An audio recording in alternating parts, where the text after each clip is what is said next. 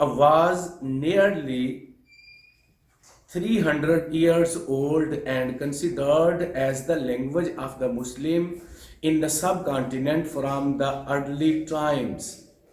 The amalgamation of Arabic, Persian and Turkish gave birth to a new language which was called Hindustani, Shahjahani, and finally Urdu. It was also called as Turki, as Lashkari, because of the emerging of other languages. Gradually the new language of Urdu became the media of expression of the Muslims of the subcontinent. They adopted this language for the expression of their social, cultural and regional feelings. Urdu soon passed through stages of development and became the symbol of Muslim unity and culture. The Muslim and Hindu writers worked a lot for the development of Urdu. Sir Sayyid Ahmad Khan also rendered valuable services for the development and protection of Urdu. The Muslims therefore developed an emotional attachment with Urdu, which had attained a status of their national language. Now in Urdu explain the background of Urdu Hindi controversy. Hindu کسی طور بھی مسلمانوں کے مفادات کی بات سننے کے لیے تیار نہ ہوتے تھے، بلکہ ہر وقت ایسے مواقع کی تلاش میں رہتے تھے کہ جن سے مسلمانوں کے تشخص اور مفادات کا خاتمہ کیا جا سکے۔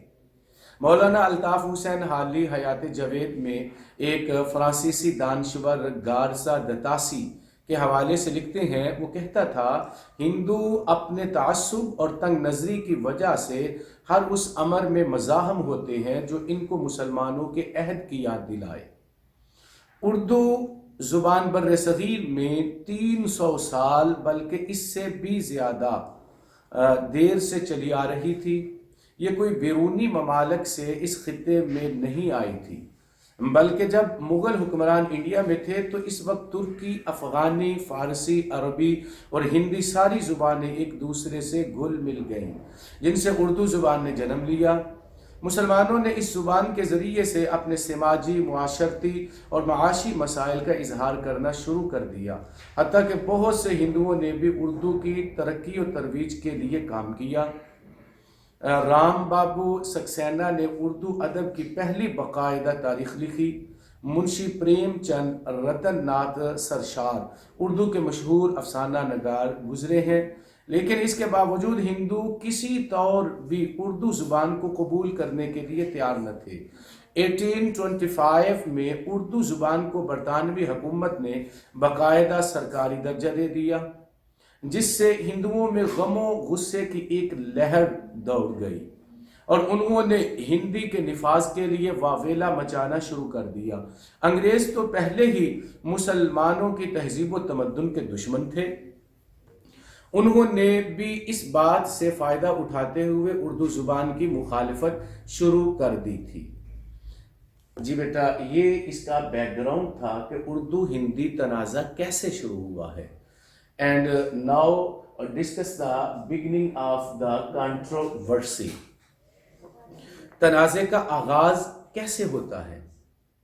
The Hindus for their eternal jealousy and hatred toward the Muslims and their culture did not like the rapid progress of Urdu. Urdu was introduced as an official language of the subcontinent in 1825, which aroused Hindus' antagonism against this language. The British too were not in favor of any measure which was to promote Muslim cultural values in the subcontinent. The British rulers, in order to place the Hindus, began to oppose Urdu to eliminate the influence of Muslim culture. And now, this point, the Hindi-Urdu controversy began in the year 1867, when Hindus demonstrated against Urdu and demanded its replacement with Hindi as an official language. Some prominent Hindu leaders organized an agitation against the use of Urdu as official language and demanded that Hindi, written in Devanagari script, should be introduced in the offices and courts as official language. Sir Syed was extremely disappointed to see the Hindus behaving in a prejudicial manner. He was now convinced that the Hindus would never be friendly with the Muslims. On this occasion, Sir Syed expressed his views about Hindus and Muslims as two separate nations. For the first time in 1868, he expressed his views in a painful manner to Mr. Shakespeare, the governor of Banaras, and said, "I am convinced now that Hindus and Muslims could never become one nation, as their religion and way of life was quite distinct from each other." Beginning of the controversy. اس میں طلبہ ہم دیکھیں گے کہ ہندی اردو تنازع کا آغاز 1867 میں بنارس کے مقام پر ہوا، جب ہندوؤں نے اردو کو ختم کر کے ہندی زبان کو دفتری زبان کا درجہ دلوانے کے لیے احتجاج کیا۔ ہندو ہندو ہندو ہندی کے دیوناگری رسم الخط کو سرکاری یا دفتری زبان کا درجہ دلوانا چاہتے تھے، جبکہ مسلمان اس کے سخت مخالف تھے۔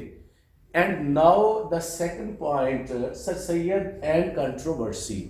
سر سید احمد خان نے اردو ہندی تنازع میں ایک مین کردار ادا کیا ہے۔ سر سید احمد خان جو ہمیشہ ہندو مسلم اتحاد کے داعی کی حیثیت سے جانے جاتے تھے، انہوں نے جب بنارس میں ہندوؤں کے متعصبانہ رویہ کو اپنی آنکھوں سے دیکھا تو وہ زیادہ مایوس ہوئے اور انہوں نے فیصلہ کر لیا کہ اب مسلمانوں کے مفادات کے تحفظ کے لیے خاص اقدامات کرے۔ اس وقت سر سید ان حالات سے اس قدر مایوس ہوئے کہ آپ نے بنارس کے گورنر شیکسپیئر سے واضح طور پر کہہ دیا کہ ہندو اور مسلمان علیحدہ علیحدہ قومیں ہیں جن کا مذہب اور طرز زندگی ایک دوسرے سے بالکل مختلف ہے، اس لیے یہ دونوں کبھی ایک قوم نہیں بن سکتے۔ سر سید نے یہ الفاظ 1868 میں کہے اور پہلی مرتبہ بر صغیر میں دو قوم کا لفظ استعمال کیا۔ سر سید نے کہا، I am convinced now that Hindus and Muslims could never become one nation, as their religion and way of life was quite distinct from each other. ہندوؤں نے اردو کی مخالفت میں پورے بر صغیر میں مظاہرے کرنے شروع کر دیے۔ ایسے حالات میں سر سید نے اردو کے تحفظ کے لیے حکومت سے باقاعدہ مطالبہ کیا۔ And now the second point, demand of دار الترجمہ، سر Syed Ahmed Khan. In view of the Hindu opposition, Sir Sayyid decided to adopt measures for the protection of Urdu. He demanded from the government in 1887 that a Darut Tarjuma be established so that the authentic works could be translated into Urdu for the benefit of the university students. The Hindus intensely opposed Sir Sayyid's activities for the protection of Urdu, but he continued with the efforts to safeguard the language. Sir Sayyid established a central association in Allahabad and effectively used the platform of Scientific Society for the Protection of Urdu. تو سر سید احمد خان نے حکومت سے مطالبہ کیا، 1857 میں حکومت سے باقاعدہ دارالترجمہ قائم کرنے کا مطالبہ کیا تاکہ یونیورسٹی کے طالب علموں کے لیے مختلف مغربی علوم کا ترجمہ کیا جا سکے۔ ہندوؤں نے سر سید کی سرگرمیوں کی بھرپور مخالفت کی، جس کی وجہ سے حکومت سر سید کے مطالبے پر سنجیدگی سے غور نہ کر سکی۔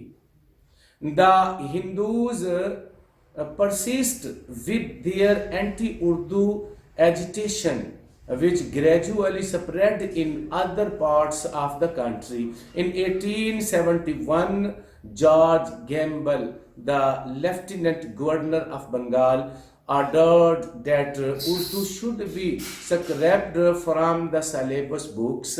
And now the second point, establishment of Central Association by the Sir Sayyid Ahmad Khan.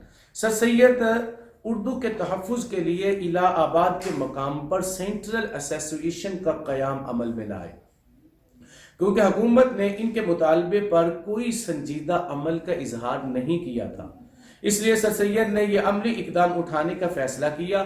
انہوں نے اپنی سائنٹیفک سوسائٹی کے پلیٹ فارم کو بھی اردو کے تحفظ کے لیے استعمال کیا اور مختلف علوم کو اردو میں ترجمہ کر کے طالب علموں کے لیے آسانی پیدا کی گئی۔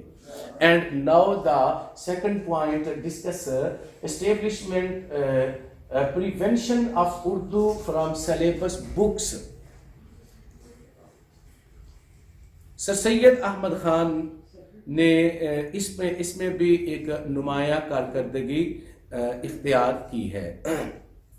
In 1900, the UP governor Anthony McDonnell, who had gained widespread for his anti-Muslims sentiments, pressurized by the Hindu agitation, issued orders that Hindi should be used as official language in public offices, educational institutions and courts. These orders created a sense of shock among the Muslims of India. Nawab Muhsin ul-Mulk criticized the government decision, which had no legal or ethical grounds. He established the Urdu Defense Society, which held public meetings on several places to protect against the based decision of Anthony McDonnell. The students of Aligarh College also protested against McDonnell for scrapping Urdu as official language. These protests by the students of Aligarh College in support of Urdu, McDonnell, who threatened the trustees of the Aligarh College to stop the government grant if Nawab Muhsin ul-Mulk, the secretary of the college, and the students did not stop their anti-government activities. The threat did work to ease down the Muslims' agitation, as the Aligarh College was facing financial problems. However, Nawab Muhsin ul-Mulk did not stop his activities for the protection of Urdu. After the resignation of McDonnell, Nawab Muhsin ul-Mulk set up Anjuman Tarakki Urdu in Aligarh, which rendered invaluable services for the cause of Urdu. It produced several books on Urdu literature under the supervision of Maulvi Abdul Haq, the Babae Urdu. جی بیٹا next آپ نے سر سید احمد خان کی خدمات کا سنا ہے کہ سر سید احمد خان پچھلی کلاسز میں بھی آپ نے پڑھا تھا کہ سر سید احمد خان نے کیسے خدمات انجام دی ہیں. ان میں prevention of Urdu from syllabus books سب سے پہلا ہے. ہندی اردو تنازع چونکہ ملک کے دوسرے حصوں میں بھی پھیل چکا تھا اور اب یہ لسانی مسئلہ کی بجائے ایک سیاسی مسئلے کی حیثیت اختیار کر چکا تھا. اس لیے انتظامی امور میں بد نظمی پیدا ہونے کی وجہ سے بنگال کے لیفٹیننٹ گورنر جارج کیمبل نے 1871 میں اردو کو نصابی کتب سے خارج کرنے کا حکم دیا. اسی حکم کی بنا پر 1900 میں یو پی کے گورنر انٹونی میکڈونل نے ہندوؤں کے مطالبے پر ملک کی عدالتوں، تعلیمی اداروں اور دفاتر میں ہندی کو دفتری اور سرکاری زبان کا درجہ دے دیا. حالانکہ 1863 میں یو پی میں شائع ہونے والے 23 نیوز پیپر میں سے صرف 4 نیوز پیپر ہندی کے تھے اور 17 اردو کے تھے. Reaction of Muslims, and now the second point, Urdu Hindi controversy. Reaction of Muslims about the Urdu Hindi controversy. ڈونی میکڈونل کے فیصلے نے مسلمانوں کے جذبات کو بہت زیادہ ٹھیس پہنچائی. خاص طور پر نواب محسن الملک نے اس فیصلے کی بھرپور مذمت کی. انہوں نے کہا کہ گورنر کے اس فیصلے کو کوئی قانونی حیثیت حاصل نہیں ہے، اس لیے فوری طور پر محسن الملک نے اردو ڈیفنس سوسائٹی قائم کی.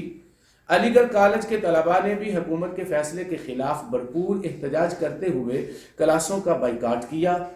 میک ڈونلڈ نے فوری طور پر کالج کی انتظامیہ کو نوٹس بھیجا کہ اگر یہ احتجاج بند نہ ہوا تو کالج کو حکومتی مالی گرانٹ بند کر دی جائے گی۔ نواب محسن الملک اس وقت کالج کی انتظامیہ کے سیکرٹری تھے۔ انہوں نے کالج کے مالی حالات کو مزید نقصان سے بچانے کے لیے عارضی طور پر حکومت کے خلاف احتجاج بند کر دیا۔ نواب محسن الملک نے اردو کے تحفظ کے لیے اپنی تحریک کو بند نہ کیا اور میک ڈونلڈ کے مستعفی ہونے کے فوراً بعد آپ نے انجمن ترقی اردو کو قائم کیا۔ And now the second point, establishment of Anjuman Taraqqi Urdu.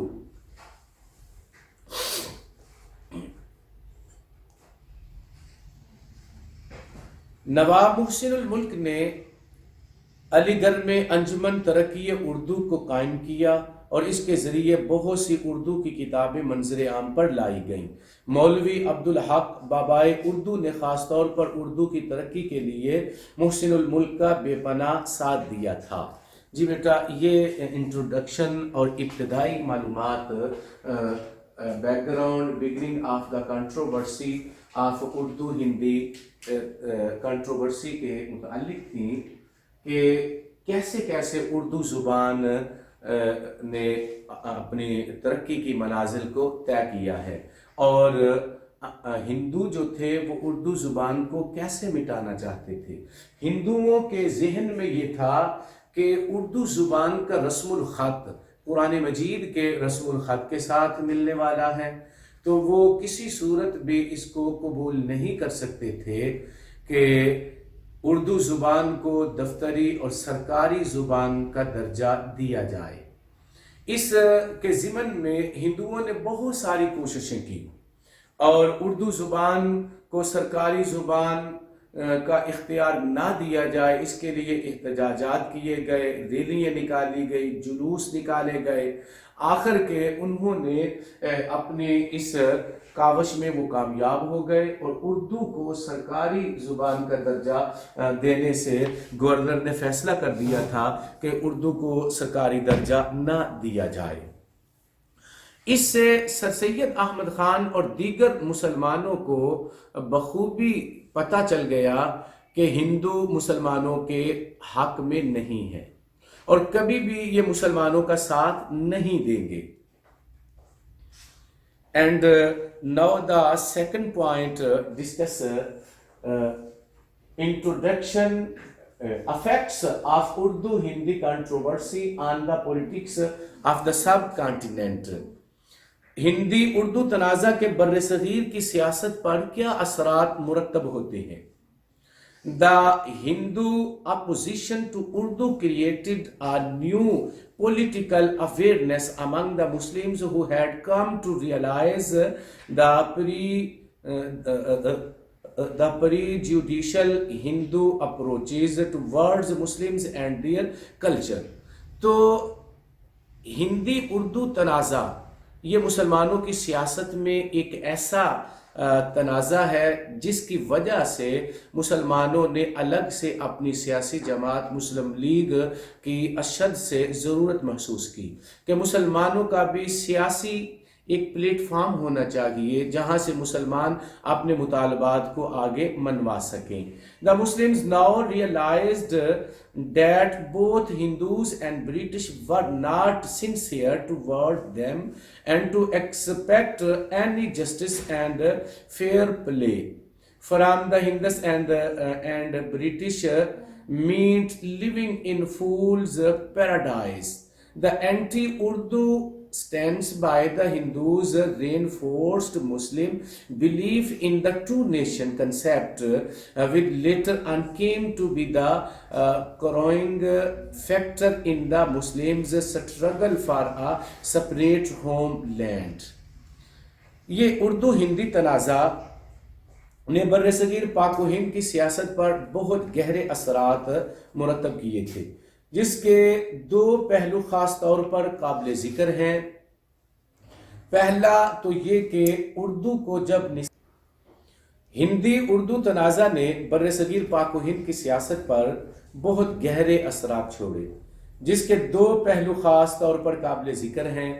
پہلا تو یہ کہ اردو کو جب نصابی کتب سے ختم کر کے ہندی کو سرکاری زبان کا درجہ دیا گیا تو اس سے مسلمانوں کی ثقافت اور تہذیب کو جان بوجھ کر بر صغیر سے ختم کرنے کی کوشش کی گئی. And second point, the effects of Hindi-Urdu controversy on the politics of the subcontinent, کہ اس تنازع سے مسلمان اور خاص طور پر سر سید ہندوؤں کے متعصبانہ رویہ سے آشنا ہو گئے اور مسلمانوں نے سر سید کی قیادت کے تحت اپنے مفادات کے تحفظ کے لیے نئے سرے سے کوششیں شروع کر دیں اور اپنے علیحدہ تشخص کو برقرار رکھنے کے لیے عملی اقدامات کیے. اس کے ساتھ ساتھ مسلمانوں پر یہ بات بھی واضح ہو گئی کہ ہندوؤں کے ساتھ ساتھ انگریز بھی مسلمانوں کے مفادات کو تحفظ نہیں دے سکتے. اس لیے مسلمانوں کو مستقبل میں اپنے لیے ایک ایسی ریاست کی تشکیل کرنا تھی جہاں پر وہ ہندوؤں اور انگریزوں کے جانبدارانہ اور متعصبانہ رویے سے محفوظ رہ سکیں. مسلمانوں نے سر سید کے نظریات کی پیروی کرتے ہوئے دو قومی نظریے کو مضبوطی سے تھام لیا اور وقت کے دھارے نے مسلمانوں کو آخر کار ایک علیحدہ ریاست دے دی جس سے پورے بر صغیر کا نقشہ بدل گیا. جی بیٹا، یہ وہ ایونٹ ہے اردو ہندی تنازع جو بر صغیر کی تاریخ میں ایک اہم حصہ ہے جہاں سے مسلمانوں کی سیاسی جد و جہد شروع ہوتی ہے. اردو ہندی کنٹروورسی سے مسلمان بخوبی آگاہ ہو جاتے ہیں اور مسلمانوں کو پتہ چل جاتا ہے کہ نہ برٹش اور نہ ہی ہندو، یہ دونوں قومیں کبھی بھی مسلمانوں کے ساتھ مخلص نہیں ہے. نہ انگریز اور نہ ہی ہندو کبھی بھی یہ نہیں چاہیں گے کہ مسلمان کسی بھی میدان میں سیاست میں یا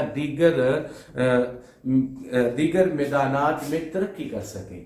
وہ ہمیشہ یہ چاہتے تھے کہ مسلمانوں کو پس پشت ڈالا جائے، مسلمانوں کو مذہبی طور پر بھی کمزور کیا جائے، مسلمانوں کو سیاسی طور پر بھی کمزور کیا جائے، مسلمانوں کو فائنینشل طور پر بھی کمزور کیا جائے، جاب کے سلسلہ میں، مالی امداد کے سلسلہ میں بھی مسلمانوں کو کمزور کیا جائے.